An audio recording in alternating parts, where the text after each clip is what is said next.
Class নিতে পারবেন না। আর আপনারা অনেকেই আছেন ক্লাসে এসে বলেন যে তোমাদের প্রাইভেট টিউশন পড়বার প্রয়োজন নেই।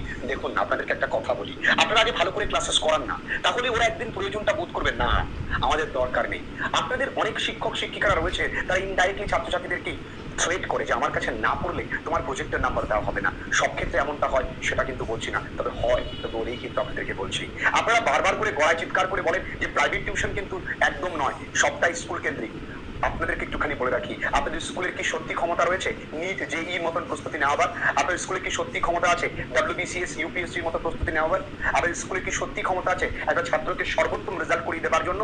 একটা বেকার ছাত্র যে আপনাদের জায়গায় পৌঁছতে পারে কিন্তু বর্তমান সিস্টেমের জন্য ও কোথাও না কোথাও আটকে রয়েছে, যে আজকে প্রাইভেট টিউশন পড়ায় পূর্ণ সম্মানের সঙ্গে পড়ায়, সে পূর্ণ চেষ্টা করে পড়ায় যাতে ছাত্রদের ভালো রেজাল্ট হয়, আপনি তার পেটে লাথি মারছেন, আপনি তার শিক্ষাগত যোগ্যতার উপরে প্রশ্ন তুলছেন। আপনার স্কুলে বহু ছাত্রছাত্রী আছে যারা তাদের কাছে পড়াশোনা করে এবং তারা তাদের ওই যে বেকারত্বের যন্ত্রণা, তাদের মুখের হাসি দেখে সেই যন্ত্রণাটাকে তারা মুছে ফেলে।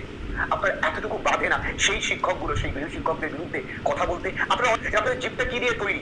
দীর্ঘদিন ক্লাসে এসে আপনারা এড়িয়ে পড়েন, বলেন এই গরমে ক্লাস নিতে পারবো না। আপনাদের মানসিকতায় ওই ছেলে মেয়েগুলো গরম উপেক্ষা করে স্কুলে গেলেও তারা আপনাদের মুখের দিকে তাকিয়ে ক্লাস করতে চায় না, কারণ আপনাদের অ্যাটিটিউড তাদেরকে বাধ্য করে নেগেটিভ অ্যাটিটিউড পেতে। বদলান, নিজেদেরকে বদলান, দেখবেন পুরো গোটা সিস্টেমটাকে বদলে ফেলতে পেরেছেন। শুধু আপনারা যারা বলছেন আপনাদের সন্তানরা তার কাছে পড়ে, আপনাদের সন্তানদেরকে আপনারা আপনাদের স্কুলেই পড়ান না। আপনারা নিজেরা সরকারি স্কুলে চাকরি করেন, কিন্তু আপনাদের ছেলে মেয়েটিকে কোন স্কুলে পড়ান? প্রাইভেট স্কুলে পড়ান।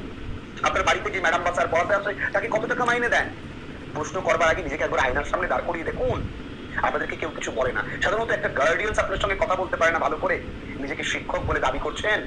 শিক্ষক অনেক আদর্শবান একজন মানুষ, সেই ওই চেয়ারটাই বসুক বা প্রাইভেট টিউটরের চেয়ারটাই বসুক না কেন, তার দুজনেরই একটাই কাজ। আপনারা পারেন না একসঙ্গে মিলে প্রত্যেক স্কুলের চারপাশে যে সমস্ত গৃহ শিক্ষক আছে তাদেরকে ডেকে একটা ভালো কিছু করবার প্রয়াস করতে? তাদের মধ্যে ক্লাসটা কোথায় কোথায় বাজছে? আপনাদের কোথাও বিজনেসে অসুবিধা হচ্ছে কি?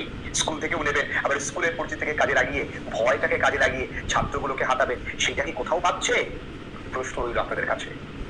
আমি জানি আমার এই প্রশ্নগুলো অনেকের কাছে বাঁধবে, অনেকে আমার সহমত করবে, কিন্তু যেটা আমার অভিব্যক্তি সেটা আমি বলেছি।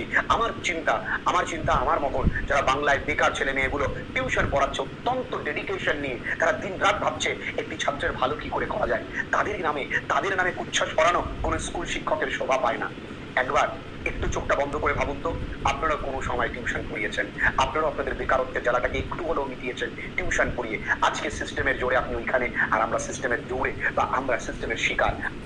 প্লিজ এগুলো বন্ধ করুন। অ্যাটলিস্ট নিজে যদি আপনার মধ্যে মনুষ্যত্ব থাকে এইটুকুনি বন্ধ করুন। পড়ান, খুব ভালো করে পড়ান, ক্লাসে পড়ান, আর ক্লাস টিচারদের সঙ্গে মিটিং করুন যেন তারা ক্লাসে গিয়ে এইগুলো না বলে।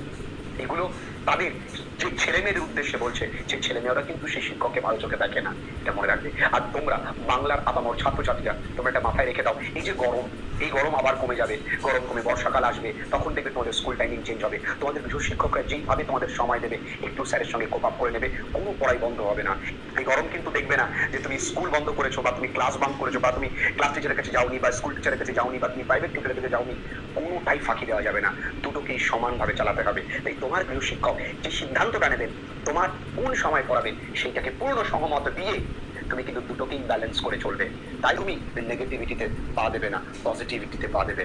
তোমার কাজ আগামীতে লড়াই করা, ভালো জায়গায় পৌঁছানো, ভালো মানুষে পরিণত হওয়া, সবাইকে সম্মান করা। সে যেই প্রফেশনে তুমি যাও না কেন, তোমার কাজ প্রত্যেকটা মানুষকে সম্মান করা।